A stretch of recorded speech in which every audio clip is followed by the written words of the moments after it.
Assalomu alaykum hammaga. Men ismim Behruz. Step Schoolda ingliz tili o'qituvchisi sifatida ishlayman.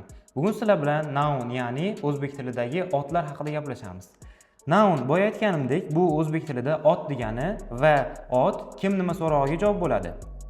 Nounlar, ya'ni otlar ingliz tilida ikki turga bo'linadi. Birinchisi countable nounlar, ya'ni sanaladigan otlar. Bularga misol bo'lishi mumkin: stol, table, kaptok, bowl, uy, house yoki home.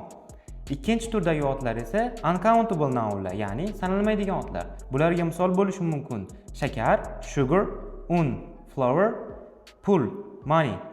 Sanaladigan otlar ham ikki turga bo'linadi: birlik va ko'plik. Hozir sizlar bilan an article, ya'ni ingliz tilidagi indefinite article haqida gaplashamiz. Eslab qolishimiz kerak bo'lgan birinchi qoida: an artiklelari ingliz tilida faqatgina sanaladigan birlik otlar bilan ishlatilishi kerak. An artiklellarini biz ingliz tilida ko'plik otlar yoki sanalmaydigan otlar bilan ishlatishimiz mumkin emas. An artiklellarini nimaga qarab tanlaymiz? An artiklellarini so'zning, ingliz tilidagi so'zlarning birinchi harfiga emas, talaffuzdagi tovushiga qarab tanlashimiz kerak.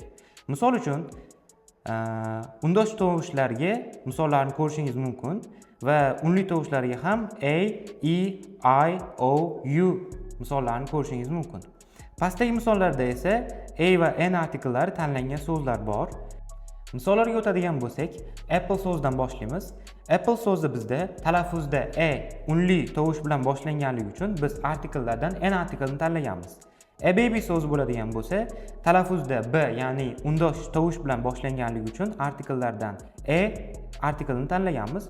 A university so'ziga e'tibor qaratadigan bo'lsak, university so'zi u, ya'ni unli harf bilan yozilgan bo'lsa-da, talaffuzda y, ya'ni university y tovushi bilan boshlanyapti. Shu sababli biz yozishga emas, talaffuzga e'tibor qaratganligimiz uchun university so'zi uchun a artikldan foydalanganmiz.